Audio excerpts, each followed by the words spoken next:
Radio.com.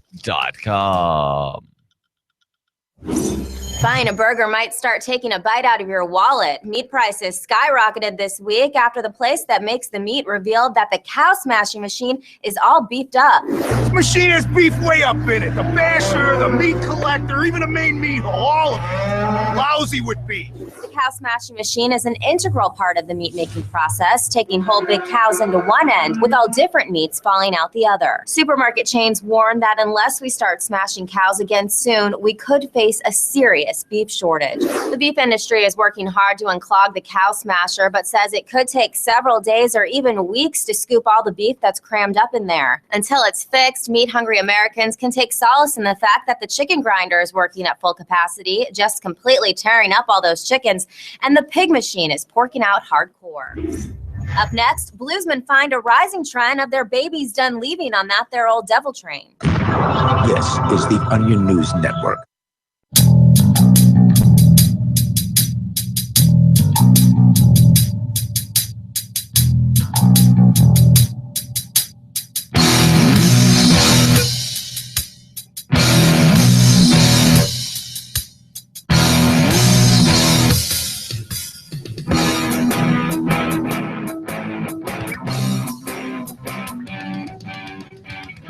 Welcome to the Rebel Love Show. We are a once-a-week broadcast from Manchester, New Hampshire, where we are pro-pot, pro-gun, and pro-coffee. You can find all of our content at rebelloveshow.com. I am Mathias, and the Rebel Mistress is not here today. However, I do have a fill-in co-host today. It's none other than Mathias von Gutenberg. How's it going, Mathias? Hello, sir. Thanks for having me back on. Yeah, absolutely. We don't. It's weird not to have the Rebel Mistress on, so it's cool to have like a different style show because she jumps in. Well, bothers me sometimes, but it's all good. But yeah, so long story short, the reason why the Rebel Mistress is not next to me right now is we went to we just got back. Well, I just got back because I actually have to pay the bill somehow with my day job. I'm not going to take so many days off. But she went to Rainbow. Well, we went to Rainbow with a couple other friends. Rainbow, the National Rainbow Gathering. There's many different ones. This is the national one. There's other. Apparently, there's rainbows gatherings in Europe as well and other countries. Popular idea. Yeah. We went there last weekend. I was there for 3 days. Just about 3 days. I got back here this morning at like 5 a.m. Got like 2 hours of sleep, went to work, and then I'm doing this show. I actually feel kind of energized, to be perfectly honest. I didn't think I actually would be this energized, but I've had a lot of coffee today. Got your caffeine in you. Mm-hmm. So anyways, Rainbow is, for lack of a better word, it's kind of like an ANCOM paradise. So for the Liberty listeners, the voluntarists, the anarchists, the ANCAPs. Are there any anarchists? Yeah, I'm sure there's anarchists that listen. I mean, hopefully they do, so they learn. I don't think they would hang around here very long. Yeah, hopefully they catch this and fuck the state. Let's just go full on anarchist. But it's kind of like it's like a pork fest for ANCOMs, and it's been going on for almost 40 years. And that's basically, that's in a nutshell, so to speak. But there's so much to it. So, for example, they have this gathering. It's once a year. Just to tell you what Rainbow is. It's a gathering once a year by all these people who are really just peaceful people for the most part. Well, all I can tell, the peace and love, and they want to have world peace. And it's very tribalistic. So imagine like being in a tribe for the from ancient history, like 1,000 years ago, sure. 2,000 years ago, and but like they're living in they call it Babylon. So like how I call them, the mainstream culture, the Matrix. All right, they call it Babylon, and they're living outside of Babylon. That's like how they view it. Okay. What's that referencing? What like particular? I don't know, man. I'm trying to learn as much as I can. I love learning about subcultures. All right. So I'm not, whenever I get introduced to some sort of scene that I'm not, really find in tune, I'm trying to like learn as much as I can from that scene.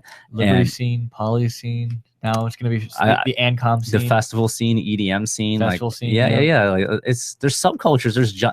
There's cultural identities. There's slang. There's so much that is in that like you peel the onion. There's just so much inside of it. You know, there's so many layers to everything. Nothing but onions. Nothing but layers, man. Yeah, it's just skin. So I'm learning a lot. All right, they have like a huge history.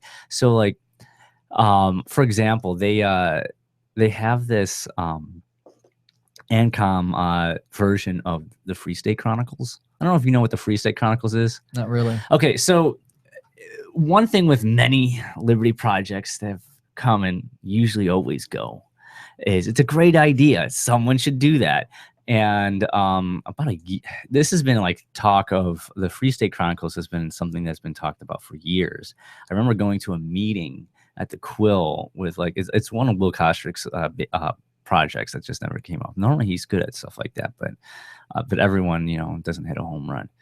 And it was this idea to chronicle like all the events, all the things that we know about in, you know, like in this scene, like this event happened, this historical event happened, you know, you know, this conflict was resoluted, like, you know, shit like that, like, you know, having historical documents of this culture, like but of events that otherwise wouldn't be captured in news or press release or things like that. Yeah, you wouldn't be able to find it on the internet unless we put it up. A history of the little people. Yeah. So they have this, man.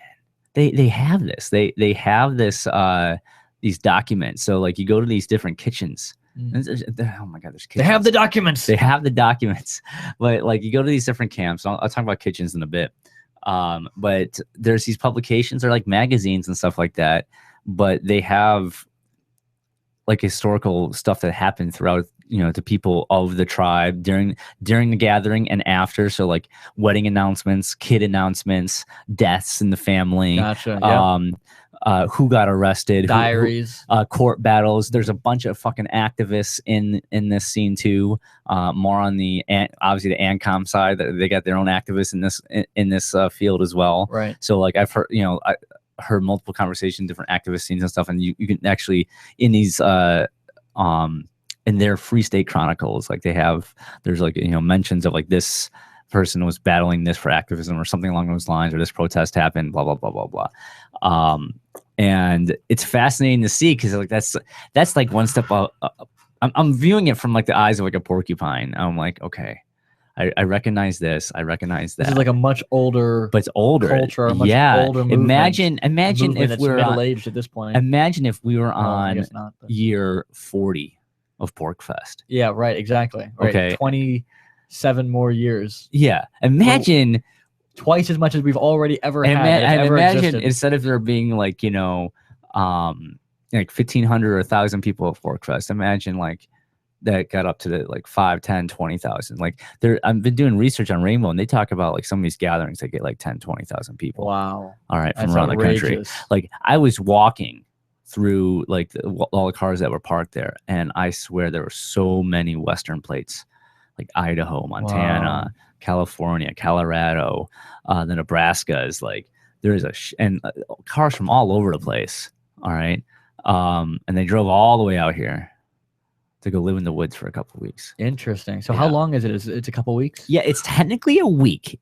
It's like the first week of July. Okay. But they have people that there's cedar camps. So there's people that go out like first off they have they have scouts. So they have scouts that go out to find the right spot, or if they've been there before, they still want to scout out other areas because they don't always want to go to the same place. What are they scouting for? They're scouting for a good. First off, they only go in the national forest, from what I can tell. It's never on private land. It's like in the public land or national forest. Okay, that's honorable. Yeah, and they're trying to find an area that has like a large field, a place that has water, you know, a creek, so that people can wash. They can get running water, like they can tap into that and have like a makeshift shower or stuff like that. And they're also looking like they need some fields. So like they need like a large area. They have a main circle with like, you know, like where everyone meets up at for dinner time. And they need areas like to spread out to have different kitchens. There's multiple kitchens and most people there operate in a kitchen crew. So like there's competing crews, so to speak, in regards to like who's a badass. Everyone's always trying to tell everyone why they should come over to their kitchen at this time because we're gonna have a party here. Wow, sounds like a market. Yeah, it sounds like a market. Yeah, but there's no money, ever. No, wait, I take it back. They pass around, and I read about this first, and I was told about it first, but they understand that they still live in this system. Even though they're trying, even like us, and I give them kudos for doing it too. So, like, we try to act as if the state doesn't exist, right? We try to live this as much as we can. You know, we pick and choose our battles, but we do it as much as we can. They do it the same way. Like, they don't want to use money, but I don't understand why I love using money. But like, they'll use it when they have to.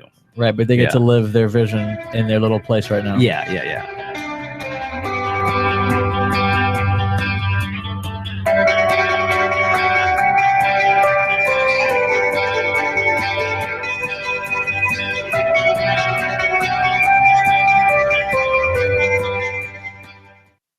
Radio is the most personal of mediums. I exist right now in your head. I don't know why the video is not working. Live regularly. You know me. Pisses me Free off, Talk man. Live is on more than 160 radio stations around the U.S. and has been downloaded on every continent around the world. Hundreds I feel of like I thousands shouldn't of even have the listeners live with ad packages from $600 a a month to $6,000 a month. Imagine what we can do for your business, project, website, or idea.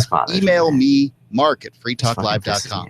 On Free Talk Live, we're bringing people to the ideas of liberty every day.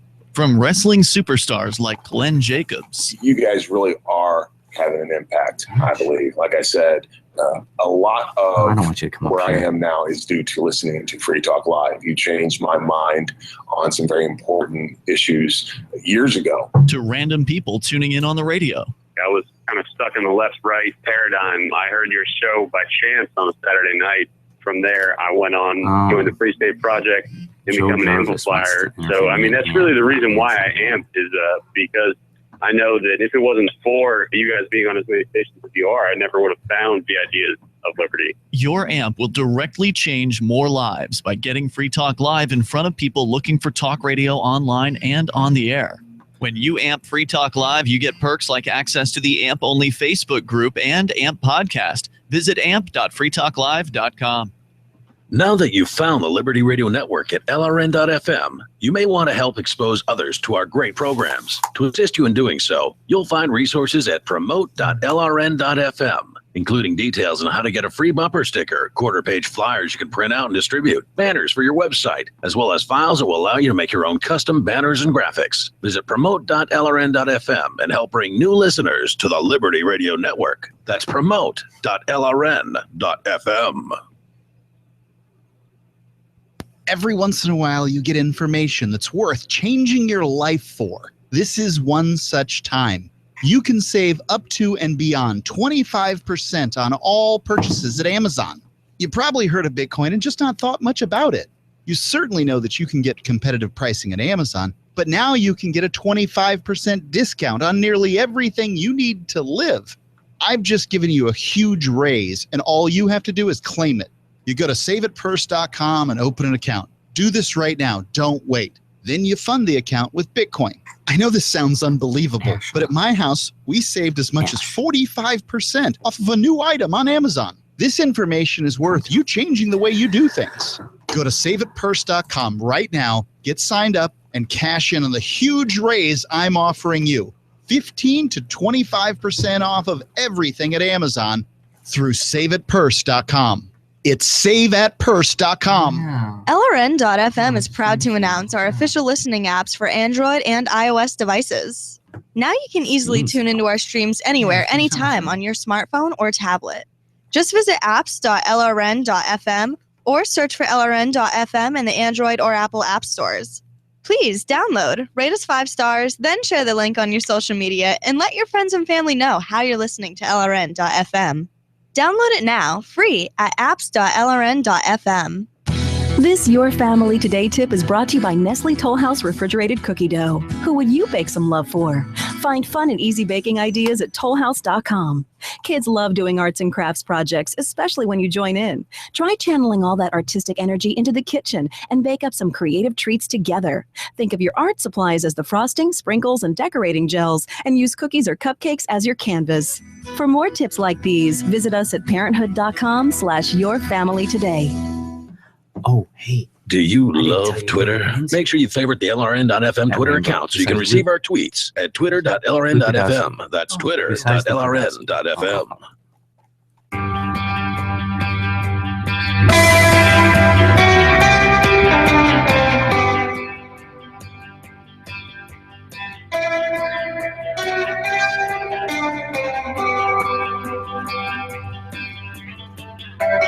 Welcome back to the Rebel Love Show. We are live on LRN.FM. We're also live on IPMNation. Plus, I don't have the video feed up at rebelloveshow.com/live. Some computer glitch.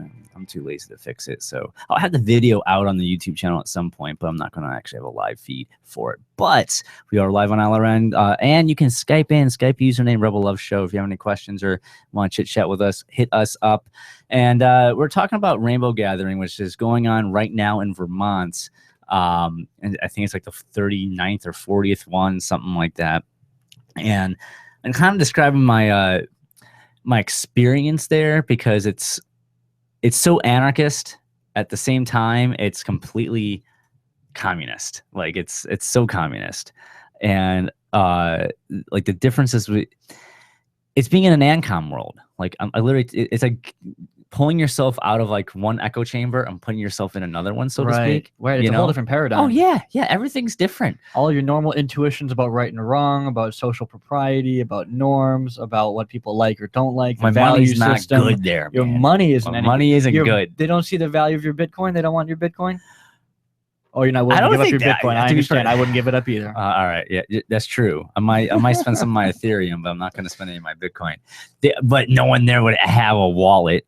That's the thing. Are they technophiles? Are they technophobes as well? Are they like technologically? Is there no technology allowed, or how does that work? It's looked down upon. So it's also kind of it's like ANCOM/primitivist kind of. Yeah, they're kind of primitive. Like they'll use like even people were bitching that some people were using chainsaws, and even then people were like, "What the fuck is with these chainsaws?" Like some people were pissed off that was happening. But yeah, they're very primitive, so to speak. So like they built like all these kitchens I was talking about, right? So just like imagine like if you're there and there's there's like literally in this mountain and there's a slope. It's like kind of a hill, but there's mountains around, and there's this main field and it kind of goes all the way up, and in one area there's like a main circle where like probably like can fit like a couple thousand people. It's a really huge, large field. But there's like a ridge going down that way, and there's other pockets. And these different pockets areas, they've built camps, which are kitchens, like large areas of like grouped like some 20-some people.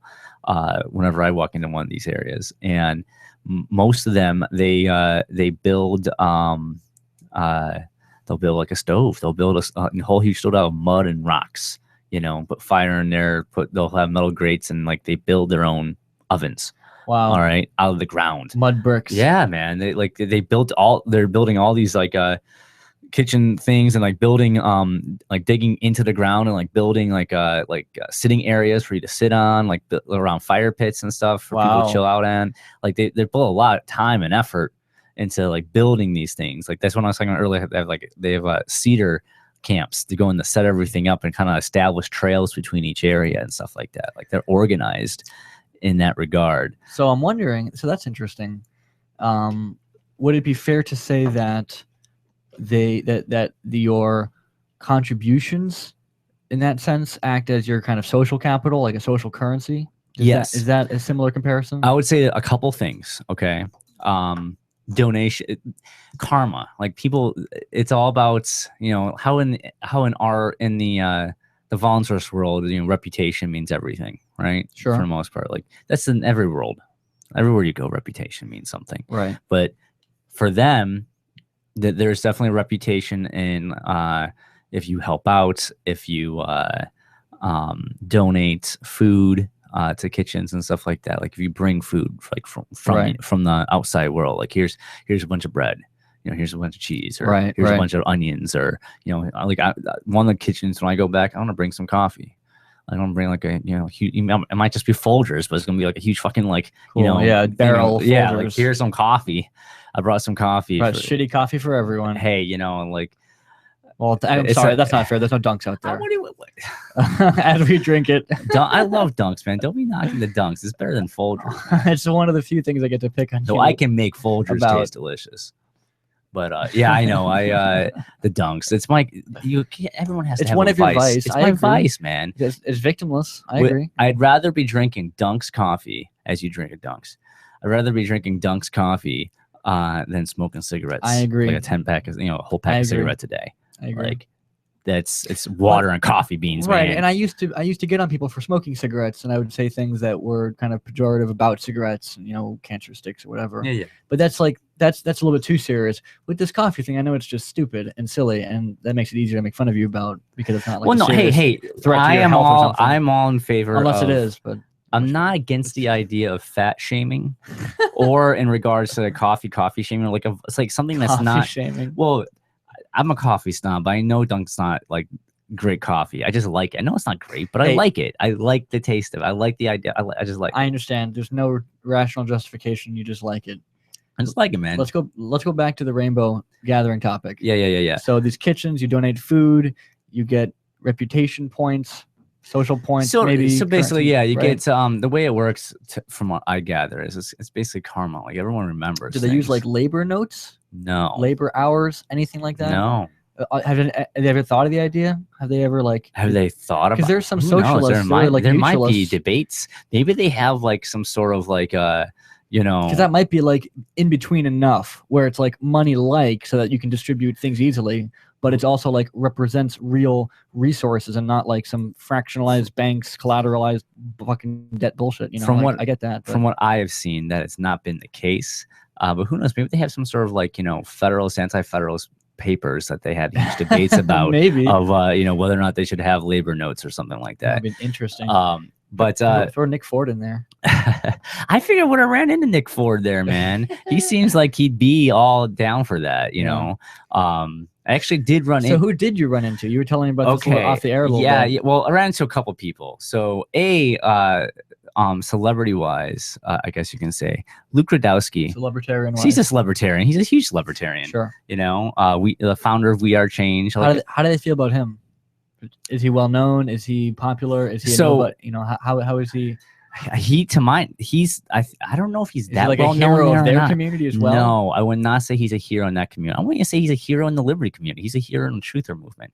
Like he well, but that's but that's related. I mean, there's crossover, sure. There's yeah. cross pollination. Like I came from the truther movement a long time ago, so True. like there's cross pollination, but I don't know if he was that recognizable or not. He was wearing that goddamn American flag coat. I hate. God, he wears that pork vest all the time. I can't stand that. Yeah, we ran. I've hung out with him multiple times in the past, like different events, like Pork Fest, Liberty Forum. I even shared a hotel room with him at ISFLC, which is interesting stories. With but a third person as well. Multiple people, yeah. It was me and the Seditious Sirens, Girl, and, Girl, Luke Radowski in DC. Crazy. Objective discrimination. Anyways, when we come back, I want to tell you how I ran into him, and I had someone from my past, and you know her. And it was fascinating. It was really fascinating during the run into someone that your paths keep crossing, and running into someone at an ANCOM like festival known as I am Rainbow. familiar with that concept.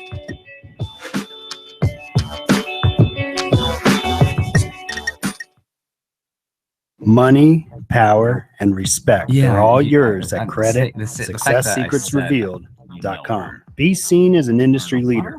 You can do it. The last application you filled out when it was time to hit submit, did your nerves spike? You didn't get the approval you seek. There's a better way. We teach you exactly what to place into the right systems the right way the first time so you get approved. Get up to $100,000 in instant business credit. Many people will get cash on the spot. Use those two tools in your new corporate credit engine so you can walk into the bank and get your project funded today. It's all about today at creditsuccesssecretsrevealed.com. Credit Success Secrets Revealed is explosive and ignites instant results. Dial 1-800-707-8719. That's 1-800-707-8719. 1-800-707-8719. Or just go to creditsuccesssecretsrevealed.com. Understanding your credit score is the first step towards managing and improving it. This is Charlie Sundstrom with your Van Dyke Mortgage Minute. The most influential component of your credit score is your payment history. Almost equally as important is the amount you owe on credit accounts. Also impacting your score, but to a lesser degree, are the length of time you've utilized your credit, the number of new accounts, credit inquiries, and your various types of credit accounts. To help achieve or maintain a healthy credit score, have a system set up to assure your bills are always paid on time. Don't max out your cards. It's better to have a high credit limit with a low balance. Never close old accounts. The age of these can actually help your credit score. But don't be afraid to use your credit. You need several accounts in order to have a credit score. Just keep the corresponding payments within your means. For your mortgage pre-approval and refi needs, start by visiting vandykemortgage.com. Corporate NMLS 3035. Van Dyke Mortgage is an equal housing lender. Charlie Sundstrom, NMLS 134251. Are you a political activist who does things that the government might not like? Then this free ebook may save your life. Rats is your guide to protecting yourself against snitches, informers, informants, agents provocateur, narcs, finks, and similar vermin. Rats was written by OG libertarian Claire Wolfe. Rats is a short book, easy to read, and available free in many formats. Download Rats free at rats-nosnitch.com. That's rats-nosnitch.com. The three most important things you can do for LRN.FM are: 1. Let your friends know you're listening to LRN.FM on your social networking profile. 2. Buy the things you buy online through shop.lrn.fm. 3. Give $5 a month to the AMP program at amp.lrn.fm. You likely buy all kinds of things online. Amazon is the largest online retailer. You can get what you need at the same great prices, and LRN gets a cut. Please do your online shopping at shop.lrn.fm. The Free State Project has reached its goal of 20,000 liberty lovers who've pledged to move to New Hampshire and get active to achieve liberty in our lifetime. Perhaps you're trying to figure out what part of New Hampshire should be your destination. If so, consider Keene. You'll find more than 150 reasons to move to Keene at move.freekeene.com. Keene is famous for its historic, publicity-generating activism, as well as being the liberty media capital of the world. It's home to freekeene.com, New Hampshire's destination for liberty activism, news, and opinion. For years, we've been compiling over 150 reasons to move to Keene at move.freekeene.com, where you'll learn about some of what's happening here and what makes Keene a great place to live. If you love liberty, you'll probably enjoy anywhere you end up in the Shire. But do your due diligence first. Please visit move.freekeene.com for the full list of over 150 reasons to move to Keene. That's move.freekeene.com. Listen to LRN.FM on any phone, anytime. 641-552-5046. That's 641-552-5046.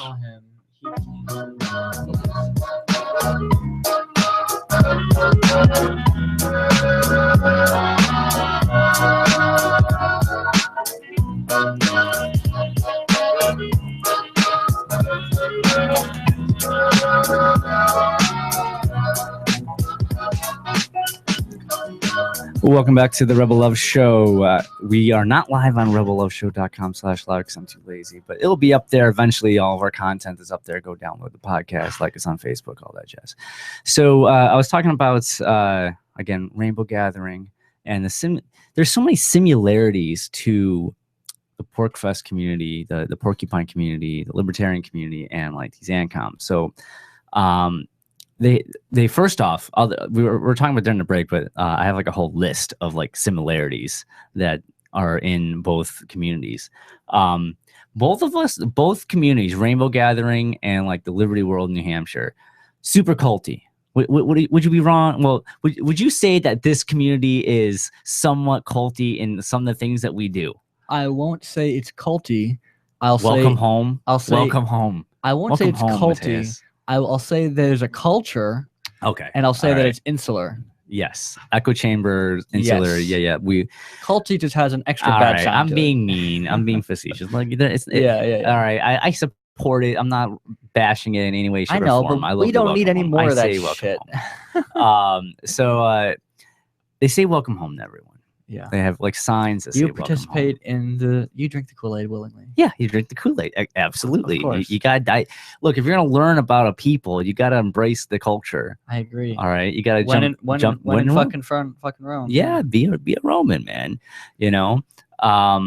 So from what I gather, they have a council of elders, even though like they'll have like an assembly. Anyone can go to it and they have a consensus of what happens. I guess that's kind of similar to the FSP board, but the FSP board is more like a state. So there's OG people in this community that have sway, and there's OG people in that community that have sway. Of course, all right. Tribal elders. Yeah. Archetype never dies. Yeah. All of us are anti-state. Like fuck, we don't need governments. Right, you know, right. We're all peace activists. Like we want peace. So there's a crossover. There's definitely a crossover about peace. We don't want war. We're anti-war. We're all anti-war. Right, of course. You Good. know? So like Sterling would love it there then. Sterling that would be like his home. I don't know. He might or might not. With the drugs and the love. The and compassionate anarchy. The relationalism. Yeah. No, I definitely get that. There's definitely a lot of... I think that he would like go insane trying to cure all of their cognitive dissonances. You know, like they would be like on the same wavelength, like right now for like a few minutes, they'd be on the same perfect synchronized wavelength, and then they'd say, you know, go on a different tangent about some other topic, and he just snaps, and he's like, I have to fix this. No, yeah, I have to cure you. Sterling would probably do something like that. Yeah, he's he would have a field day there, man. He would, because that's like going outside. Like he's very insular as well. He's gone out, and I love how I've had him on here on the show. I love the compassionate anarchy that he's doing, the psychology and the psychedelics. Right, like, it's really he would important. really feel at home in there, because like psychedelics plays a role in that community. They view that as medicine. They view LSD as like, you know, like that's. I'm sure. Yeah. Yeah, like that's you're supposed to. Do you get social currency if you donate drugs? Yeah, probably. Sure. Probably even more. Yeah. Well, they take LSD super serious, man. Like, so if you were to donate like sheets of tabs, they may not. If they don't know you reputation wise, they probably would not turn down the donation. Of yeah, weed. Like, you know. Gotcha. Weed. Like that's. Yeah. I was like literally. I had like an hour and a half conversation with someone who's saying how like once you find that source of how what real LSD is and and like, you know, like you got to find the exact person. You only go back to that person. So we're talking about how there's overlap between us, right? Yeah. I assume that they're rabidly anti-gun. Is that a wrong assumption? No, they don't like guns at the gathering. Okay. Now I did some recon on here. So like during the day on Sunday, I was talking about how like these different kitchens have like they'll have like publications from the previous rainbows, and apparently there was a shootout at a rainbow over disagreement with someone. He went to his car and got his gun and brought it in and shot a couple people. Wow. Like there was like deaths, murders at a rainbow a couple years ago or something like that. Jeez. And it's the only time it's ever happened in like the 40-year history of rainbow. But they had a murder. A couple people got shot by a escalation that didn't get de-escalated. Like they went to that point. Wow. Yeah. So yeah, they are anti-gun there. I don't know what they would do if you started walking around with a gun. They probably would really like. You get a lot very of people, apprehensive. Yeah. I would say they're anti-gun. That's not a pro in my book. I think maybe if you're like a village elder, maybe if you're like here's the thing. OG and everyone knows and trusts you, then they'd be like, well, he's definitely not gonna like shoot me right now. But the thing is, so many people were walking around with blades. Yeah, so that's what I was gonna ask. If this guy just like killed people, stabbed 4 people with a knife, would they ban? Yeah, like, I saw people with blades or... on their belt left and right. Cool. So like at least they're open carrying blades, but they're not open carrying. It's just interesting. Yeah, it's kind of bizarre. People have what is it called? Hoplophobia, fear of weapons. So they apparently, I don't know. Maybe they view that as weapons of destruction. It's not natural blades just being melted metal on. You know, it's a little bit different. I don't know. It's not gunpowder, not machine made or something. I don't know, man. Can you tell me about how they if they ever have to deal with the state around them, like how does that work? Do they have cop blockers like we do? Yeah, well, yes. So they have this thing called what is it here? Hold on, I got the name of it right up here. It is called Shantisina. All right, and it's kind of like their version of cop block with security forces. I don't know. Remember like Cop Block tried to do something where they I remember a couple of years ago they were trying to have like their own security force that was Cop Block. I don't remember. I don't know. It was a brainchild that like diffused immediately. But anyways, yeah. So they have this thing called Shantasina, but technically everyone's a Shantasina. So within the Rainbow Gathering, security, conflict resolution, and emergency situations are handled by Shantasina, which are called peacekeepers. Which include anyone who is capable of helping at the time. So basically, they will, if there's trouble going on or something happens and they need help, people will start screaming Shantasina for help. That's their like call for help. But like, you go in, everyone goes in there to try and de-escalate anything. Now, it's also sometimes acted as the Shantasina. There are people that do it all the time, which are recognized as these people that do it. And they act as liaisons to observe law enforcement who like the fucking forest patrol. Fuck these people, man. They're forest cops, man. Yeah. They're out there. We were walking past some of them. They had like bulletproof vests on and shit like that. I'm like, you're in the fucking forest, like with some people camping. Like, like these are peaceful people. Leave them alone. Yeah, right. So anyways, what they will do is they were explaining this actually. Multiple people were walking around during the main gathering we went to in the main circle, like around 6 o'clock.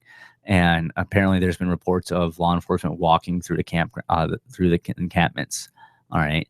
So what they would do is someone will try and be friendly with the police, right. Slow them down, talk right. to them, while someone else in their way. Is the Paul Revere going through, like, the British are coming, right. but they, they'll tell you how LEOs are on their way, LEOs are coming. Right. They use LEO all the time. All right. So they have a cop block mentality to them. I'm sure, right. Yeah. I'm sure they have their own like antibodies. It's like an organism that comes out to repel the intruders. They all mobilize. And they'll try to do it. They'll try and do it in the most like peaceful ways possible, but at the same time, the Shantasina are also the security forces. So they're the ones that, like, if there's a fight that breaks out, they'll try and break it up. They'll try and de-escalate the situation, stuff like that. It's fascinating that they have like this whole.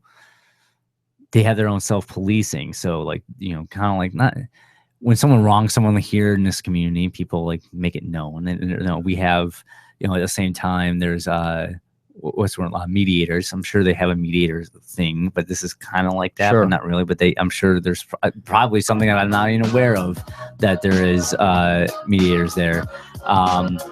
But anyways, I'll list a few more similarities when we come back about Rainbow, and then I'll go into the differences that make them super commie.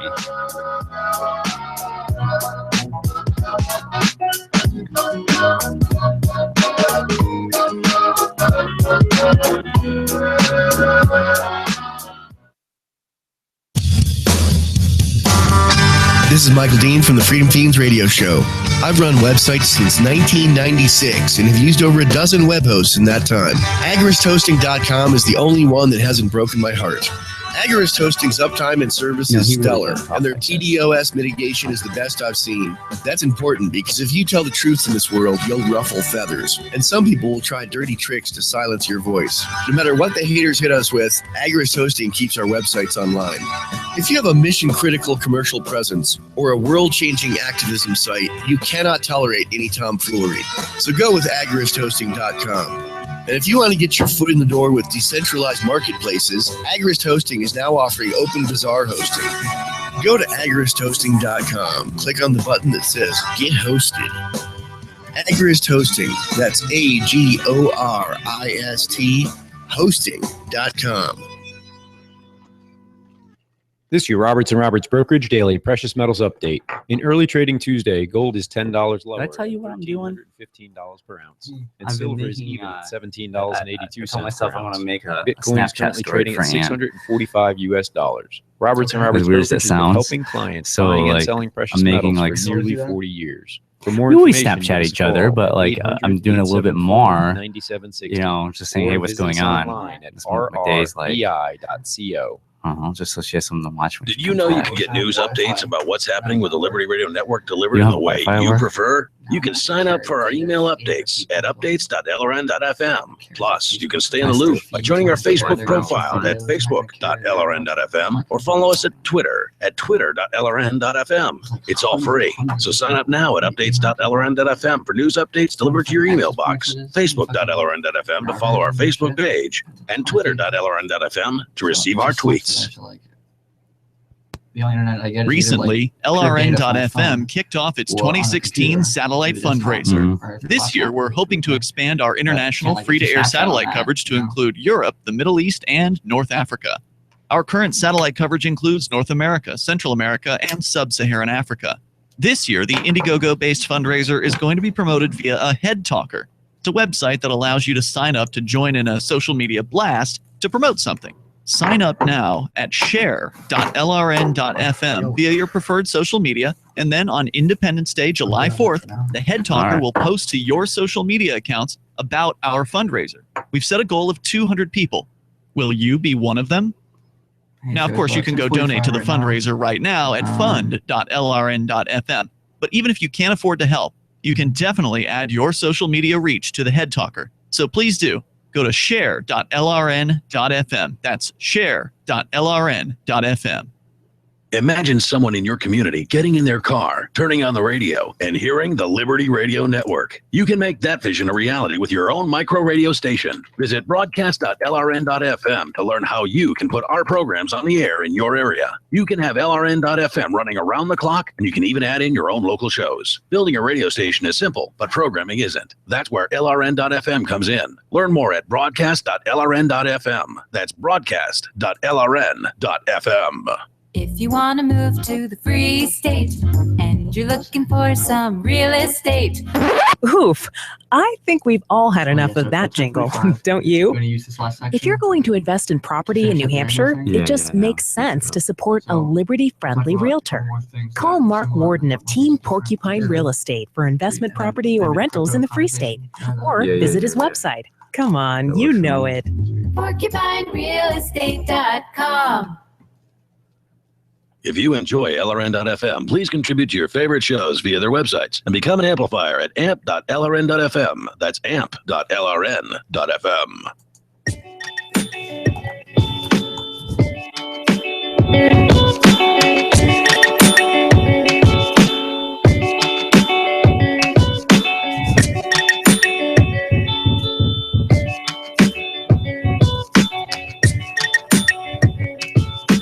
Welcome back to the Rebel Love Show. I was going over the similarities of Rainbow Gathering and a few other things that they have. There's definitely a consensus, and this is the same thing in the Liberty community. A lot of people don't like being photographed. They do, but they don't want to be. You know, like there's been plenty of times in different scenarios where, you know, I felt uncomfortable taking a photograph. Like a selfie, or no, not a photograph of other selfie, a people? photograph of other people. Oh, okay. Yeah. Yeah. And like, I don't feel awkward if someone takes a picture of me, and I don't care if, you know, I don't have any problem taking a picture of someone else if they're like enjoying. I love capturing stuff in the moment. Like when you add the camera, like they let them know you're recording. It's not the same. You're not capturing the essence of that moment. It's fake. It's like the person knows they're being recorded, so they act differently when they're on, and I hate that. Of course. You know. But it's definitely very similar where a lot of people don't want to be recorded. But that's pretty much because just like you and me, Mathias, if we're not on an FBI watch list, we're doing something wrong, right? We got to be on the government watch list. We have to be. I don't know. I'm not Muslim. You're not. All right. True. But you're definitely an anarchist.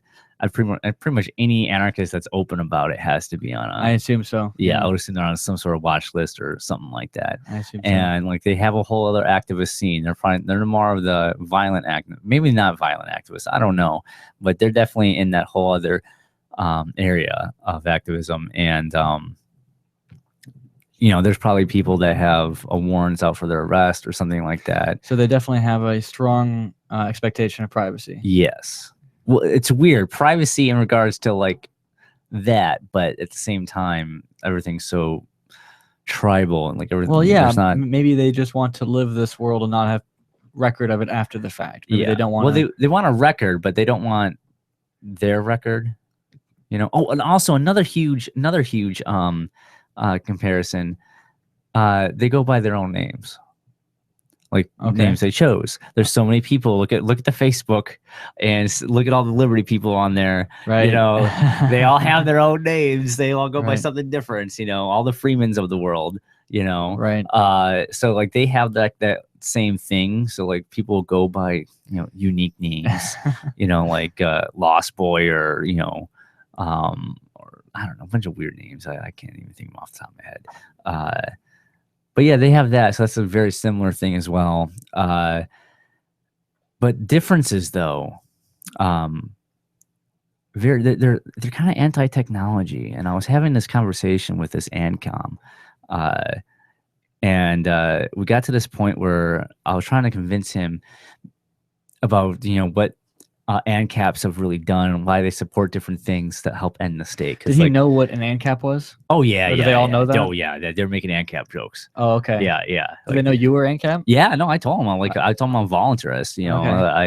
I definitely am an ANCAP. I'm not against ANCOMs. Like I think we can coexist. I don't want to fight you. They didn't like sneer at you. Yeah. I was going with I was trying to go to them with like with love. Sure. All right, because they're let's be honest, most ANCAPs are very super logical people that can be heartless. Right, of course, absolutely. Okay. Well, I just want to know how they received you if they knew that you were like an ANCAP from that other side. It depends. Well, two different things. So I was kind of talking to two people, all right, but one mainly. This guy, I forget his name. He's probably gonna add me on Facebook if we're gonna talk about podcasts. He wants to start up an ANCOM podcast or something like that. Interesting. But he was definitely open-eared, and he was even telling me that he went to Anarcho-Polka. Oh, cool. Yeah, to go see Jeff Berwick and shit. He's like, do you know who Jeff Berwick is? I'm like, yeah, I met him at Pork Fest. Right. I know who Jeff Berwick is. Right.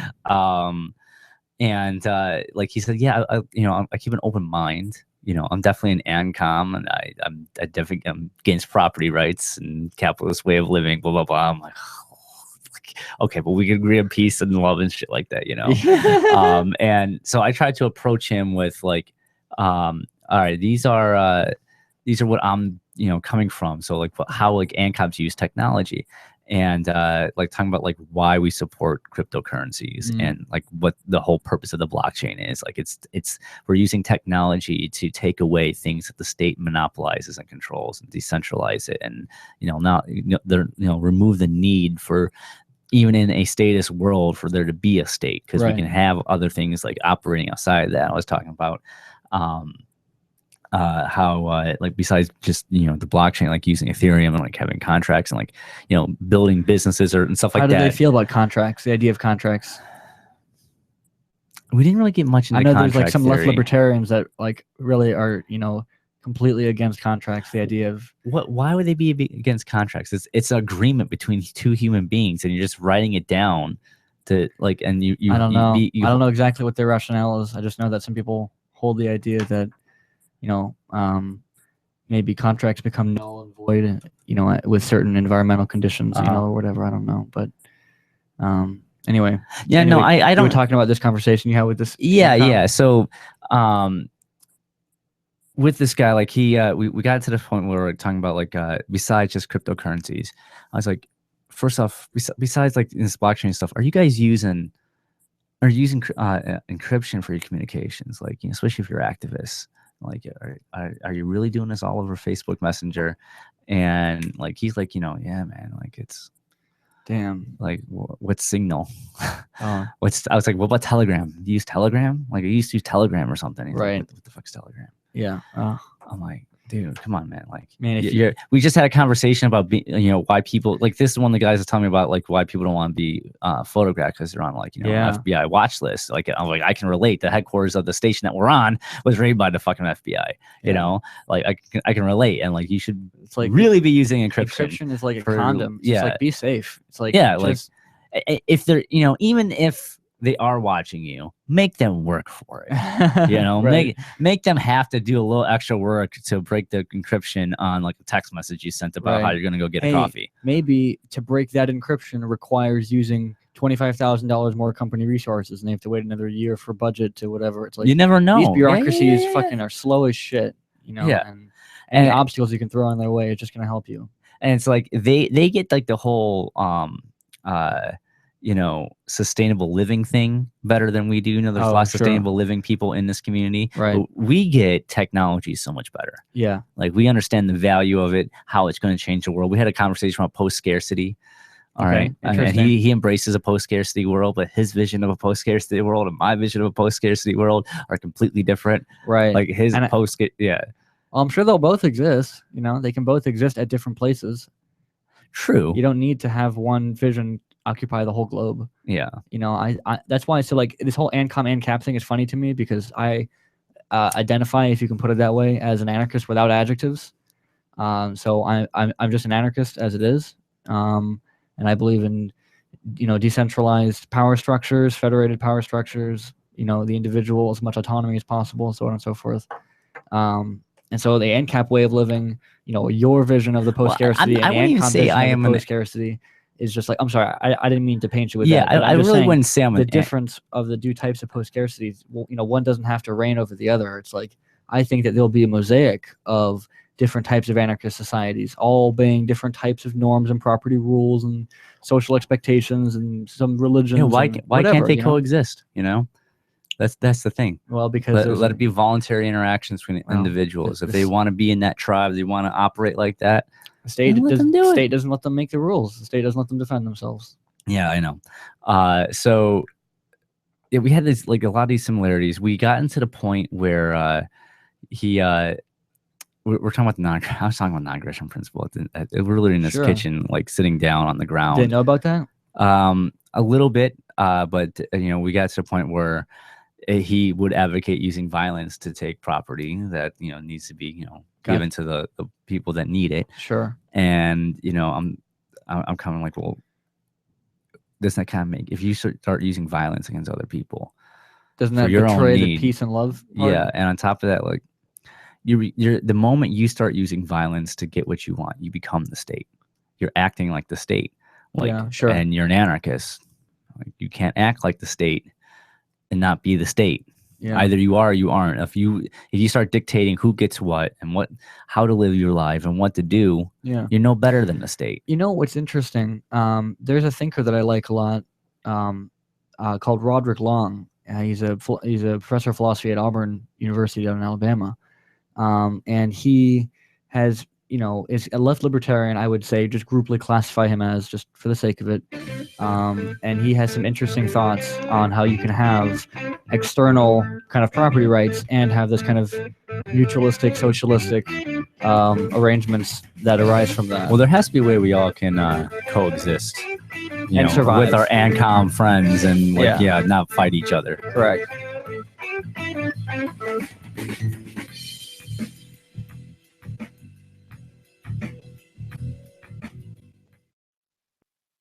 This is the Onion. I have no Weekend idea what that hum report by was. Stanford Did you hear University that? researchers released Like, what the Thursday fuck was found pissing me off? Now spend 90% it's not of their there. waking hours And I staring didn't at do glowing anything rectangles. different. I didn't do anything. Anyways, I want to play something during this commercial break right now. I have this cool shot lined up. Let me see if it's there. Hold on. Oh no! Wait! I gotta click that. All right, there we go. So, shout out to Murdoch Biscotti down in Texas. He did the first. Okay, first. All right, I have it playing behind us right now. They built a green screen in maybe he's doing a competition with me. I don't know. When they Don't Comply Studios down in Texas, they don't just have like a green screen. They have like a circular green screen around their desks, and they have a VR camera set up. And so now I'm like scrolling around their studio. And if you look down, like it's inside of a body. And it's at the desk, so you're like looking right at Murdoch, like from across the table. Nice. And but they're testing it out, so like they have like a VR thing and like a with like roads around them, people driving and stuff like that. It seems kind of boring. I won't lie. Like now they're in an airplane terminal. Maybe it makes sense with what they're talking about. I actually have the voice on. That could be really interesting, though. I could see some applications for that kind of video broadcasting technology, whatever that would be. Yeah, I mean, it's pretty cool. I've never seen it done before. Like they're doing VR, content. It's super niche because, like, in all honesty, like how much people are into activism that also have VR headsets right now. Yeah, like it's so super niche. Like it's at the point where it's like, I agree. It's still cool, super cool. Big shout out to Murdoch. I loved it. It's awesome, and keep coming out with more VR shit. Everyone should go check out the Don't Comply show. Yeah, he better come to the wedding. I'm gonna be pissed off if he doesn't come. He's invited, right? Yeah. He says he probably won't be able to make it. He doesn't. He just got a new job, so can't take 1 or 2 days off in late August. Maybe, I don't know. Maybe there's something money to fly around. I don't know. Maybe not. That could be. He did just buy a bunch of shit for his new studio. Understandable. Studio comes first. I get it. Understandable. Yeah. Anyways, what I was going to talk about, the person I ran into. All right, ran into Gina.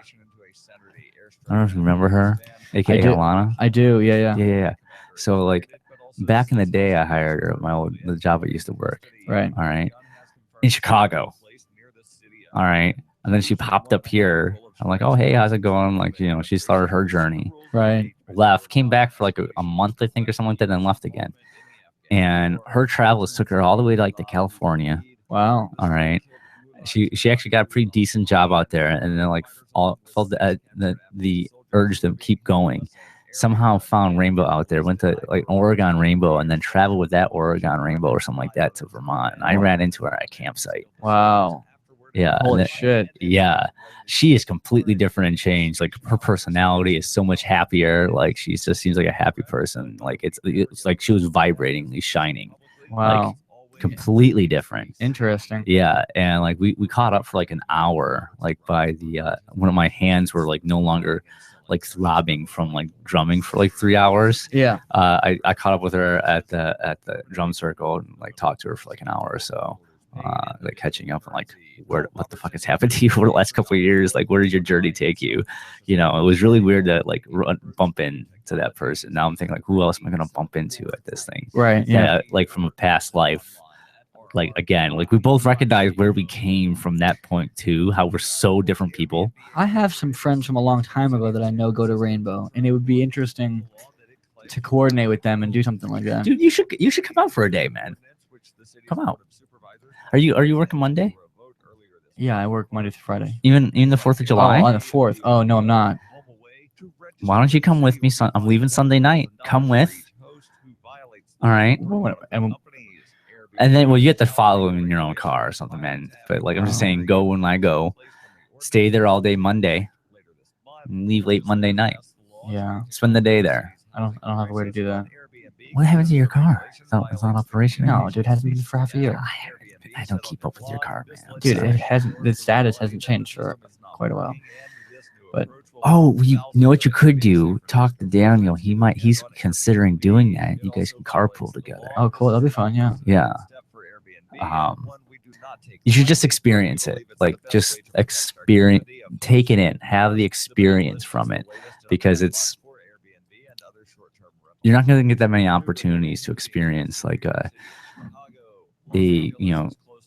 basically a commune and like a huge level, like a society operating. Sure. Yeah. All right. So even if you completely disagree with it and don't want that to happen, like it allows you to leave the echo chamber and experience a different one for a while. How do they feel about New Hampshire and the Free State Project? He actually knew about the Free State Project. Okay. Do all the NCOMs? Is it like a known thing? I don't know.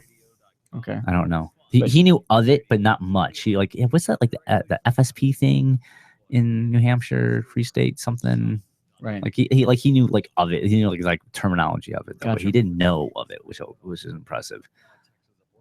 Yeah. It's small anarchist circles, anyways, man. Like we're so niche. I know.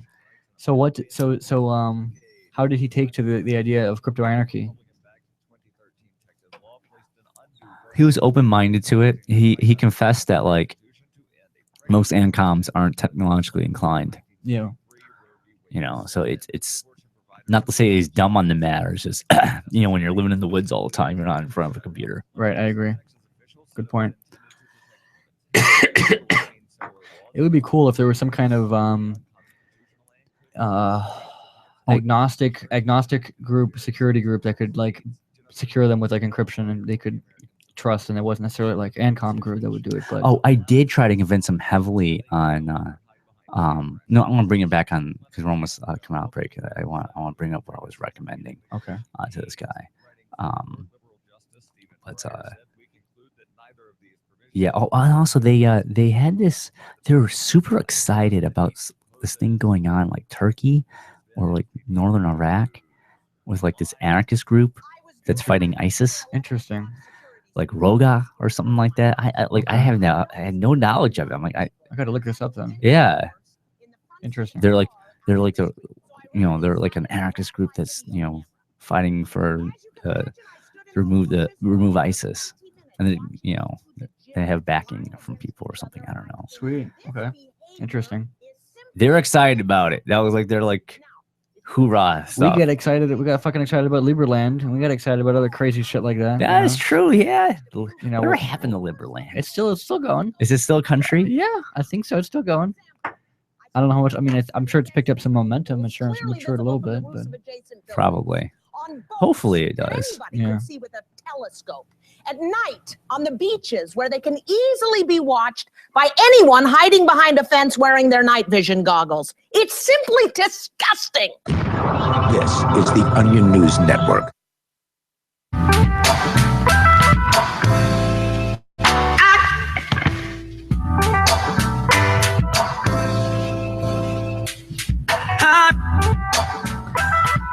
Welcome back to the Rebel Love Show, and I'm talking about my journey into an entirely different subculture, taking myself out of the super logical libertarian world and putting myself into the rainbow commune world where property doesn't exist and money is not used, and it's quite the trip without even the acid. How do they know? Even though there's a lot of acid. How do they know what is whose? So there must be some kind of property system. That's still personal property. Like no one steals. So like they actually, I'll give them credit. They actually have a really cool thing. Like they have this whole honor system where there is no ground score. You don't ground score there. Like if you find something on the ground, especially clothing, you tie it on the branch nearby of like the path you're walking. Oh, there's no so finders keepers? No. So like case in point, my scarf right here that I wore throughout most of it, I had in my back pocket. Fell out. I was walking back to the camp. Someone tied us on a branch next, like where it fell. Nice. So like I'm like, oh shit, there's my scarf. I found it. You know. Well, I mean, Porkfest, there's lost and found stuff. You know, they have an info section where they do the exact same thing. Someone lost their iPhone and got it like 10 minutes, 20 minutes later from lost and found. I don't know. Yeah, no, they have something very similar as well. It's very cool. So, anyways, one thing I was doing, with this ANCOM I was debating. Was I was trying to talk to him about like cool tech stuff that we were into. Yeah. So besides blockchain tech and stuff like that, and what it means, and besides also encryption, talking about like Signal and Telegram, I also told him like there's a great activist tool that you guys should use, Cell 411. Oh so yeah. I'm talking about like how he was telling me about the Shantasias, and that's how I came around with Cell 411. Right. You know, like what if like you guys can all communicate at the same time? If something's going on, you just immediately say there's an alert from your phone, and everyone nearby in your cell, in your tribe knows about it and can come help. Right. Like this is a tool. Like he wrote it down too. It's like, what the fuck? This sounds amazing. Like that's something, Cell 401 should be huge in the ANCOM world just as much as the ANCAP world. Absolutely right. Even though I will say I'm a bad anarchist. I have it, but I haven't used it. See, we're bad anarchists. What are we doing? I don't know. Like it's such a great technology. It's such a cool app that we don't use. I know. We should use it. I agree. I applaud people that do, and I have it. I have it too. I applaud people that do. I don't have a use for it, or I've never had a use for it. Or I'm lazy, or I don't want to set it up. I don't know. But so many people are addicted to Facebook. I just post in like a Facebook group, like shit, this is going down right now, yeah. and like people will respond. Right. You know, because so many people are addicted to Facebook. They're always scrolling, and it will pop up immediately on God, there. that's so addicting. Yeah, I know, right? I try not to do it. Cut myself off. Yeah. Well, you know what? When you go to Rainbow, if you're coming on the 4th, there's no cell service, even for Verizon phones. Wow. Like there's no service at all, unless you drive like 15 minutes from where like you parked at, like down the mountain or whatever, and then you get like some service. Interesting. So yeah, you don't like have any internet connection, so you have no point to really look at your phone unless you really want to know what time it was, which didn't really matter because like. Right. You know, there's no like set time of things happening or things just happen spontaneously happen. Right. You know. Yeah. And speaking of awesome moments, by the way, go like you should just go, not besides the whole fucking, you know, like how people are living, but the tribal stuff at night was like awesome. Like I spent like 3 hours Sunday night coming down from an acid trip and just like drumming with like 15, 20 some people around in a drum circle around a fire. Nice. As hippie and like tribal as that sounds, it was fucking awesome. I'm sure. Like, my hands are like fucking callous as hell. Dude. There's people like dancing around the fire, like, you know, and was like hula hooping left and right. Multiple people were hula hooping. Like it was like so many people dancing. It was so cool. Dude, that is a practice that Homo sapiens have done for tens of thousands of years. Yeah. You know, like that is some old ancient primitive, you know, evolutionary shit. So I'm sure it does feel good. Because you're never in that situation. Whenever not really. You gotta one thing with me, man, I love I'm an experience junkie, or try to be. Like I wanna always have new experiences. Right. And even if I don't like it, like well, at least I can say I did it. I tried it. Yeah, like I tried it. I Right. tried doing this. I didn't Right. It wasn't for me. I have a question. Yeah. How is there any overlap between the rainbow ANCOM world and the poly world? Did you notice anything like that, being an ambassador of that? I have not seen.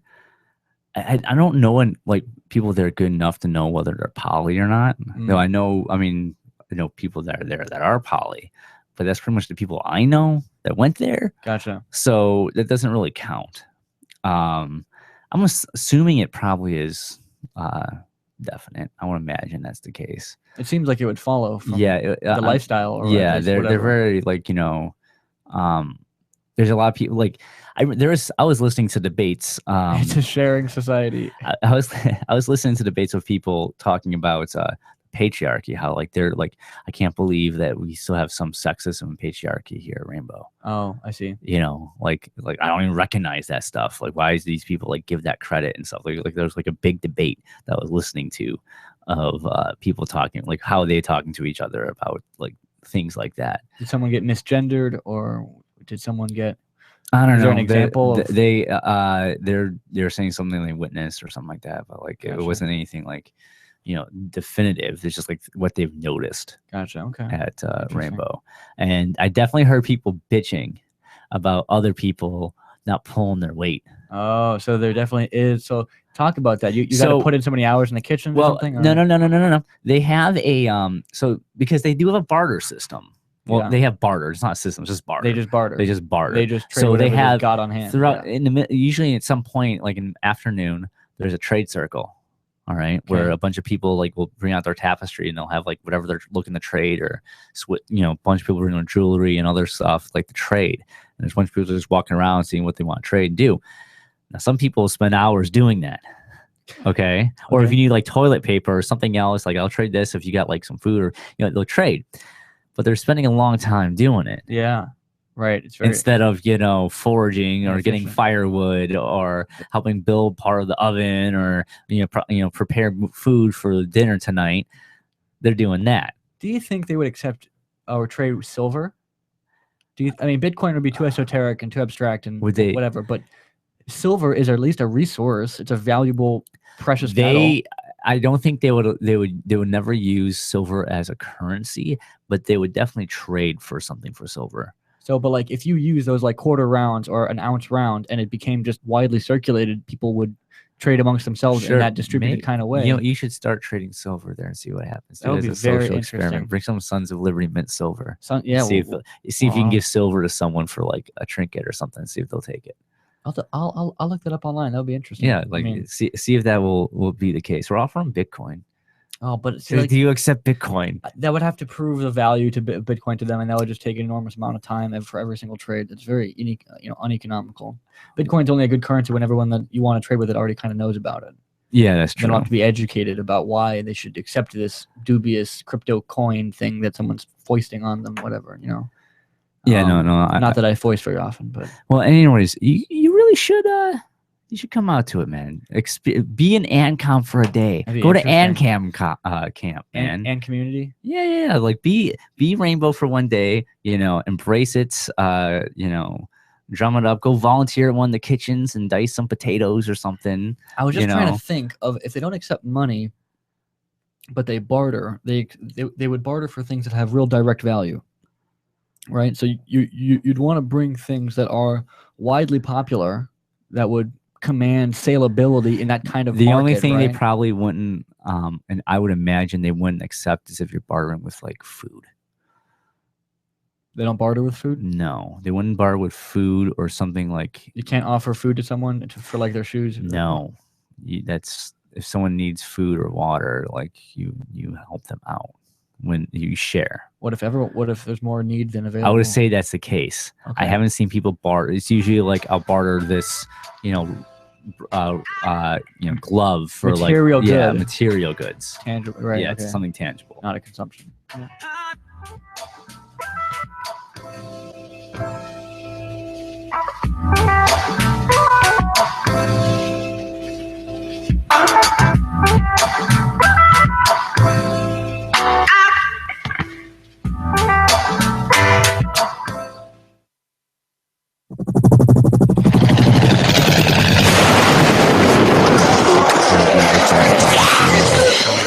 In Survivor Max 2, there's needs and wants in that. I don't really through a believe wasteland wants, swarming with the people undead. Will, Desperate to find the medicine he needs, he discovers a community of survivors at his former school. Has he finally found the safe haven he's been looking for, or will he discover that school bites?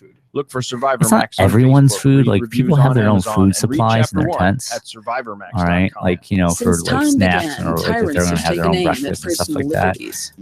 But the moment you start doing that, you kind of like the government has no more right to tell us what to put in our bodies donate food than they have to take our guns or tell us what books we can read. That's 6 drug police were eaten by bears while raiding a marijuana farm. So on your knees, you dirty hippie! That's one thing I definitely. What's the problem, officer? Today, many cops there are some things that like you can do it, you shouldn't cushy jobs, like you shouldn't offer money and a chance to push people around. I was an undercover narcotics officer. Unless you're maybe the drug buying war drugs. is nothing but a farce. The Second Amendment says you got to keep you and your I never saw a single person offer any. A film by Michael W. Dean and Nima Vidadi. No. DVD available now at gunsandweed.com Yeah, I'm always or on Amazon. That's guns. She gave us a couple like things to like to be Makes the perfect That was gift. one of them. Remember, that's gunsandweed.com. The only time that there's money is when at the main LRN.FM circle, is they proud pass to out announce our magic official hat. listening apps for Android and Full of iOS magic hat with devices. money. So that's Now like you they're can doing- easily it's like tune at into our church. streams They anywhere, have the don- anytime the on your little smartphone or basket, tablet. the donation Just visit basket. It's their donation basket. So like if they or need to search for really actually go buy LRN.FM in supplies the or Android medical or Apple supplies app or something stores. like that. Please Like they can go into download, town rate us and 5 buy some stars, shit. then share the link on your social Alright, media and let your friends and family so I know donated how some you're money to listening that, to you know, like LRN.FM. Download it now, free bit at here and there. apps.lrn.fm. Interesting. But So you can't like bake a lot. A of food at home congressman and, recently like, sell it, revealed like, that legislation totaling 2,900 they would, pages if imagine and if involving Bumps more than was out $1 there, trillion or, was available to or members like of Jayla was Congress out for there less than selling her 48 hours to study bulletproof and coffee. consider. Fuck no. That's over 60 pages of Food out of legislation per hour. Do you think anyone read the entire bill? I'm Jim Babka with downsizedc.org. Consider a proposal buried in a 3,200-page, $388 billion That's a good bill, question. which would have empowered committee chairmen or their agents I don't know to if they would examine respect it. Americans' They tax might. returns. When this horrible provision came to light, no one claimed to know how it got into the bill. One congressman Do you think questioned said, ANCAPs are I more didn't write accepting it, of I didn't ANCOMs approve than it, ANCOMs I are of wasn't even ANCAPs? consulted. If your Think it's the other attorney way around? represented you this way, he might be disbarred. But this is how Hate each Congress other. represents you every day. That's why downsizedc.org has created the Read the Bills Act. You can force Congress to Of the read their same bills coin. before they pass them at downsizedc.org. It's like black and white, right? If you can't listen to the Liberty Radio Network's internet streams, free satellite channel, or radio affiliates, no worries. You can listen to LRN.FM from any phone, anywhere. Add this number to your phone, 641-552-5046. It's a long-distance call, so make sure you're familiar with your phone's calling plan. The Liberty Radio Network listen lines are locked on our screen 24 hours a day. Call 641-552-5046. Too logical. You don't have to always be right. 5046. Yeah. I love My Magic Mud. I drink a lot of coffee. I had stains on my teeth. Then I found My Magic Mud, and I was told it would remove stains. So I paid attention when I brushed the first time. My Magic Mud is black tooth powder, and the difference it made in my teeth in one application was noticeable. With 4, my teeth were as white as you normal folks out there. Please go to mymagicmud.com and buy a jar. There's 150 applications for $25. You can use Bitcoin, mymagicmud.com.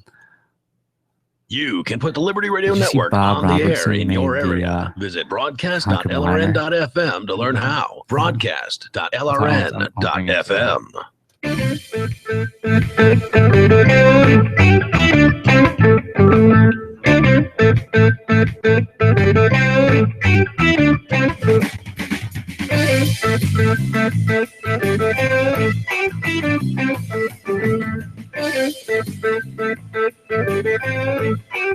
So besides my trip into Rainbow Gathering, which is fun, by the way, I highly recommend anyone in New Hampshire and the Porcupine community that's listening to LRN, go check out Rainbow for a day or two. Go live that life for a second, because like so often in our lives as activists or like anything, you get into these echo chambers where like you know you're right, and you're in a small little group. Yeah, you're right.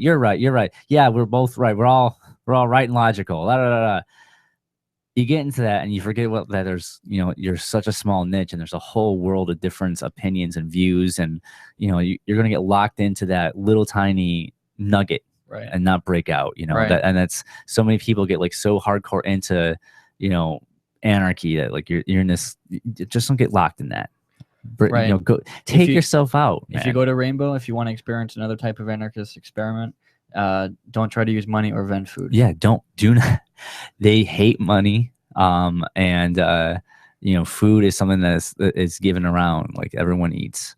If you want to experience that life, that's their way of living. It's a whole culture, it's a whole society. But like for me, like you gotta have experiences. You gotta be open-minded. Even if you eat, well, for me, like I get the whole nature aspect of it, how it's like, one with nature and one with, everyone else. Everyone's your brother and sister. Everyone, is family. Sure. All right. And we're all in this together. And I get all that. And like, I can definitely do it for like, a couple weekends and maybe a week, maybe a month. I can live that. Or if if I need to, find myself, that's where I'd go. Right. Okay. To like find myself and live it, get outside of what they call Babylon or mainstream or whatever of your own life. Just like be there instead. Like I get that. Like I understand that.